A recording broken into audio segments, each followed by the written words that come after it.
Привет, друзья! Меня зовут Олег, и вы на канале Киногост. «Крепкий орешек» 1988 года «Die Hard».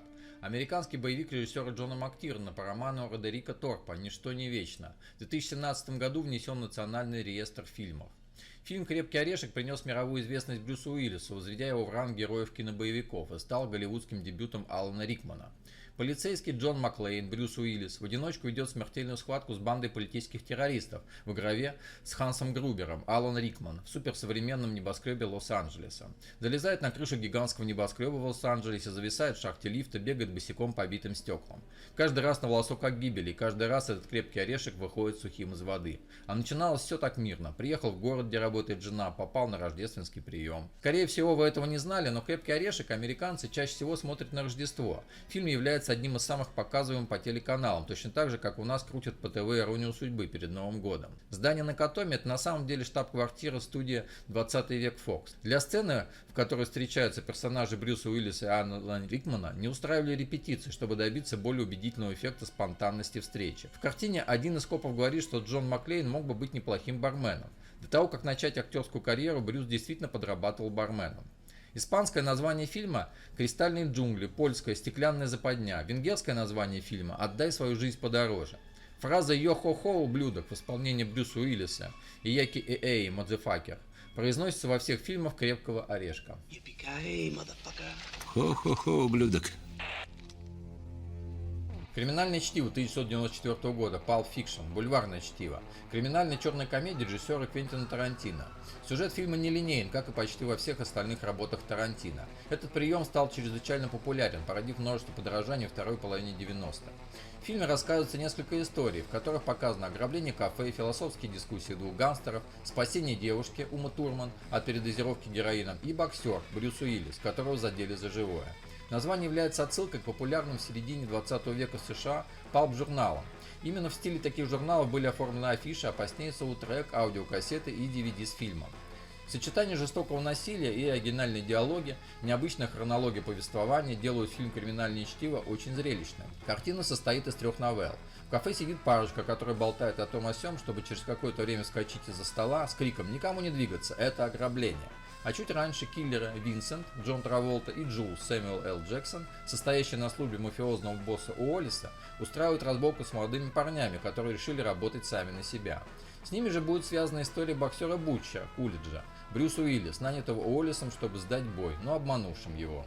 Библейские цитаты Джулса на самом деле высосаны из пальца, точнее из двух. Один принадлежит Тарантино, второй Сэмюэлу Джексону. В Библии их нет.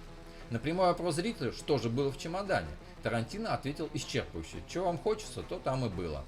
Харви Кейтл убедил своего друга Брюса Уиллиса принять участие в фильме, зная, что Уиллис был большим поклонником фильма «Бешеные псы» 1991 года.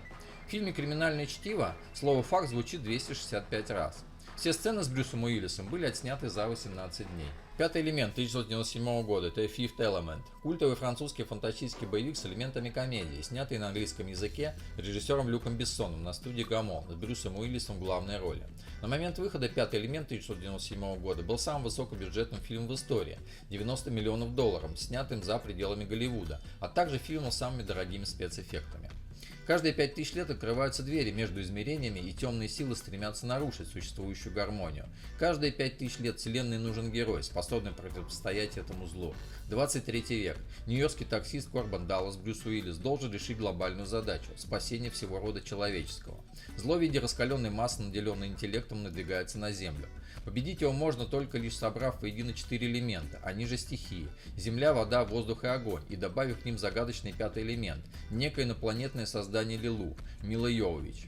Язык, на котором говорит Лилу, персонаж Милы Йовович, был выдуман Бессоном, но у него есть своя структура и логика. Йовович быстро ему научилась, и они с Бессоном на нем общались и переписывались. Язык ограничен 400 словами.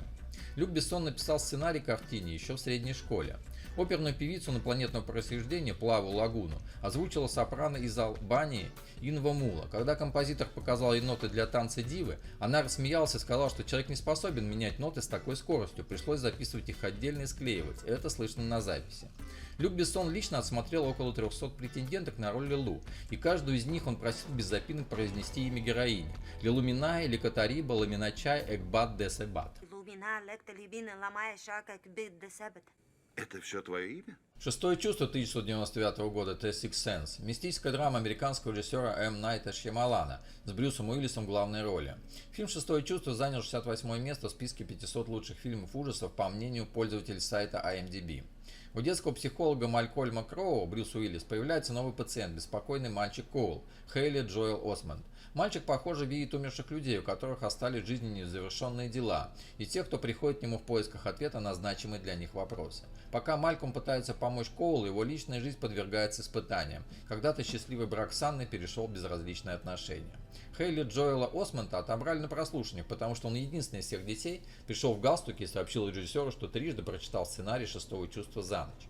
Роль Малькольма Кроу режиссер и сценарист фильма «Шестое чувство» М. Найт Шьямалан писал специально под Брюса Уиллиса.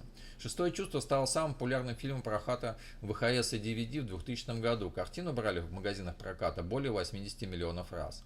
По версии American Film Institute, фраза Коула «Я вижу умерших людей» I see dead people заняла 44 место в списке 100 лучших фраз в истории кино. Многие режиссеры снимают концовку своих картин в самом начале работы над фильмом, однако Шьямалан снимал свой триллер в строгой последовательности, то есть заключительная сцена снималась в самом конце съемочного процесса. Известные американские комики братья Уэнс несколько раз обыгрывали в пародийном ключе «Шестое чувство» в своем киносериале «Очень страшное кино». Фильм «Шестое чувство» задал в Голливуде своеобразную моду на картины с сюжетом, в концовке которых обязательно присутствует некий умопомрачительный твист, ставящий все с ног на голову. «Город грехов» 2005 года, Син-Сити. Криминальный триллер, экранизация в стиле нуар 4 графических романов Фрэнка Миллера из цикла «Город грехов», поставленный режиссером Робертом Родригесом совместно с самим Миллером.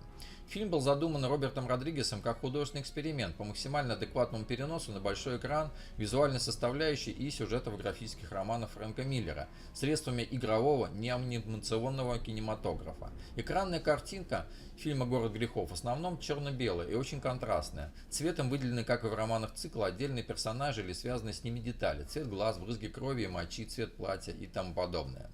Три истории страсти, мести и предательства, которые разворачиваются в городе грехов, месте, где правит мафия, коррумпированная полиция и храбрые одинокие герои. Суровый полицейский Брюс Уиллис спасает девочку от маньяка. Уличный боец мстит за убитую девушку. Вооруженные до зубов проститутки воюют с бандитами. Истории, которые начинаются плохо, а заканчиваются горой трупов.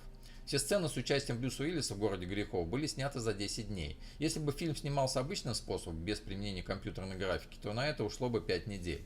Роберт Родригес и Фрэнк Миллер не делали раскадровок, так как, по их словам, графические романы Фрэнка Миллера представляли собой готовые раскадровки для фильма. Бриттани Мерфи в «Городе грехов» во всех своих сценах ходила на 6-дюймовых 15,24 см каблуках. В ходе съемок были использованы те же мечи, что и в картине Квентина Тарантино «Убить Билла» 2003 года. На сей раз вместо Умы Турман их обладательницей является Девон Аоки. Местами в фильме Родригеса действительно жутко страшно, хотя он весь нарисованный, но это значит только, что рисунки пробились к реальности, что им нельзя не верить, то есть образ «Города грехов» оказался сильнее спецэффектов.